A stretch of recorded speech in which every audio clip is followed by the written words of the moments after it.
The Drunk Redhead Skyrim Series is coming soon, and I thought I'd make a quick video just to explain how the hell you play the damn thing. So we've got some guidelines, rules, and general examples of how to do shit. In the competition, each one-on-one contest will consist of 5 rounds, and it's a best of 5. So whoever wins 3 wins the match.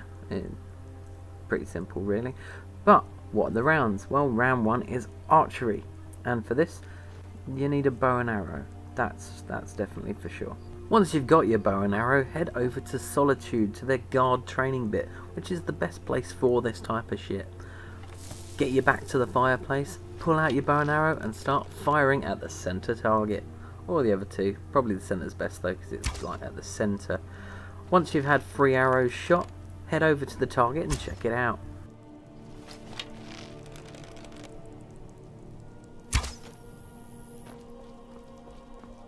Counting the score afterwards is easy. You get 10 points for the center bit, and then every time it changes colour after, you drop 2 points. So it goes 10, 8, 6, 4, 2, or 0 if you miss the target completely. Right there, I've got 4, 4, 6, 14 in total.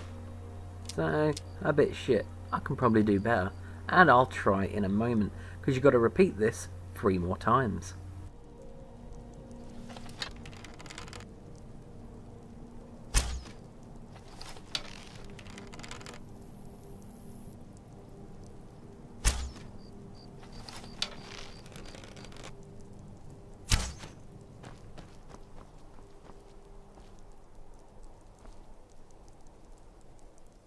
So on the second attempt I scored 14 again, a 6, an 8, and then I couldn't really find the other arrow straight away.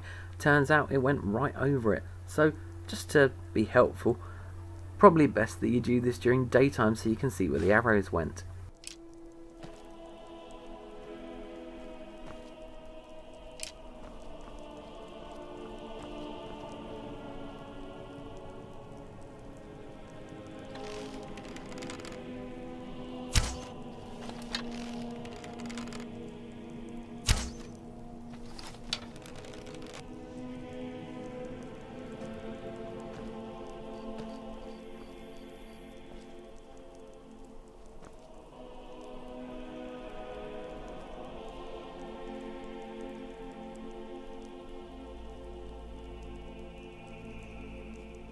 On attempt 3, I pretty much bossed it.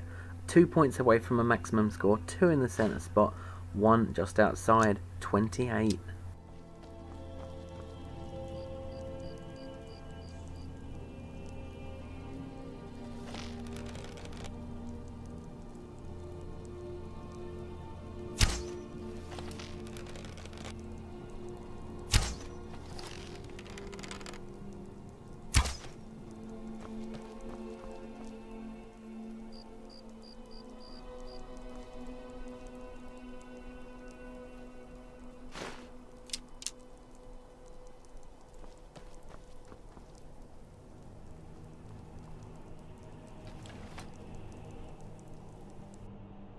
On the final attempt I didn't quite do as well, scoring a 4, a 4 and an 8 to get 16, and that left my overall total, which is the 4 attempts combined, at 72, 14, 14, 28, 16.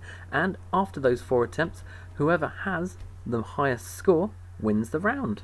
Time to get round 2 on the go now, the sprint, and this one's pretty simple, so get yourself over to Whiterun. And as soon as you're in Whiterun, get out, open those doors.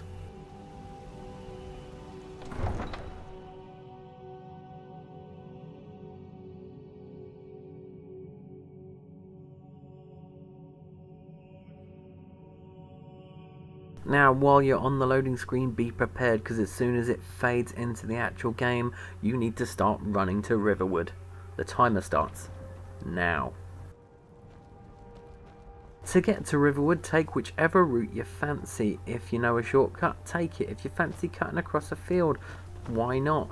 Trouble is, if you don't know the way and you cut across a field and you miss the turning, you might be a bit fucked. But, you know, you should know the game by now. It's one of the earliest routes you take. Now, obviously, there are some rules to this. One that is pretty definite is no whirlwind sprint shout. You can use that later, don't worry, but not for this particular round because it's quite a short distance. Another is, if something attacks you, you can try and run away from it, but if you can't, kill it. Either way, it'll count towards your time, whatever.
You may notice that the sound on the stream is a bit out of sync with the actual game, and that the picture's a bit shit at times. Don't worry about that. If your stream's like that, it's cool. As long as we can tell when you start and when you finish, we're good.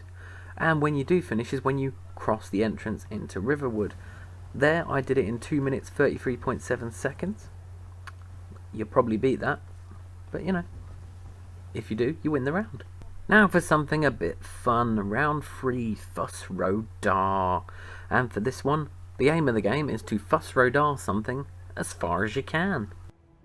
This round gives you a lot more freedom. You go where you want to go, put down an object of your choice that you want to Fuss Rodar, and then we Fuss Rodar it.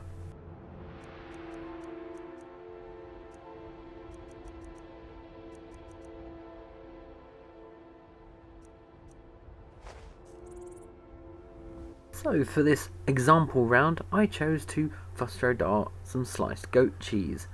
Okay, admittedly I dropped it initially, so apologies for you having to wait for me to pick it up and put it in the position I wanted it in.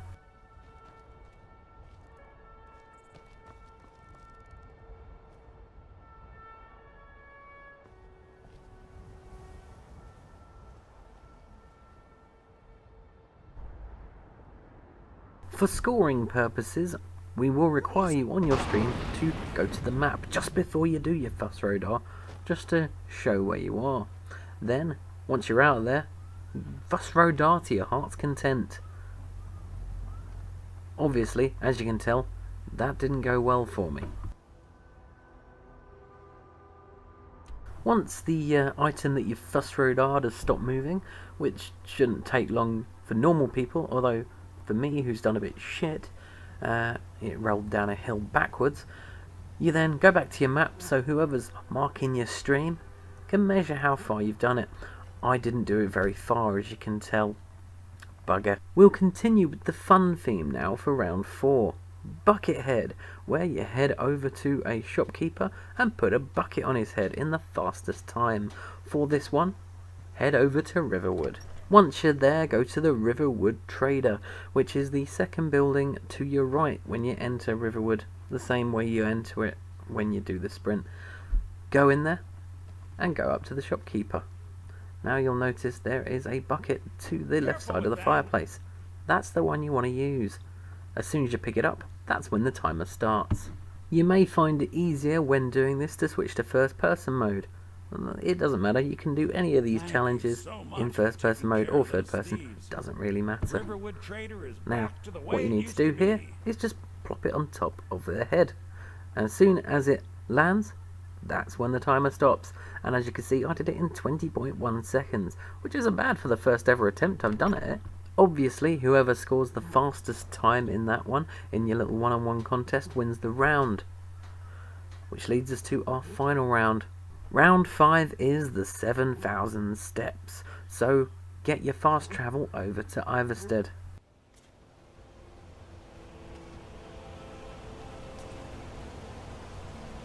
Once in Iverstead, head over to the bridge towards the 7,000 steps.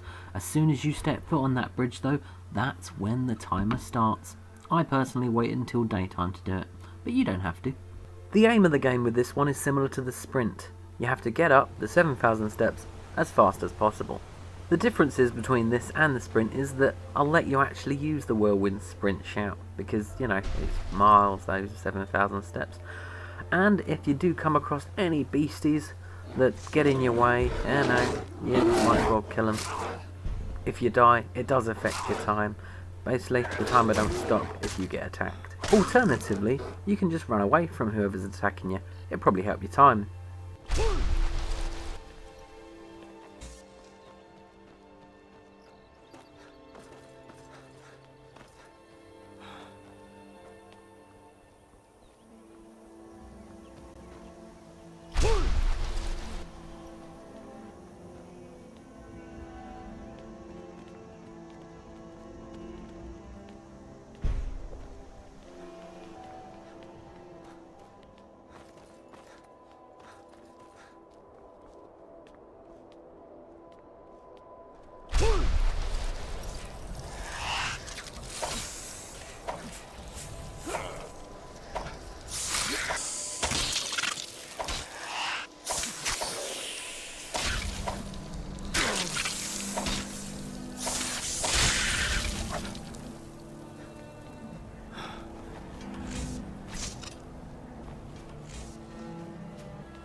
As you get to the top of the 7,000 steps, the timer will stop as soon as you hit the doors of High Hrothgar. As you can see, I did it in a time of 5 minutes 14.1 seconds, which isn't too bad, although I know other people have done it faster. And if you do it faster, you win the round. Exciting, huh? Right, so now you know how to play. Let's get ready to start the tournament. And if you're not in the tournament and you want to, you can find out how to do it in the description below. There'll be a link to how to do it there. Yes, so soon we'll start the tournament. Exciting times, huh? Let's go!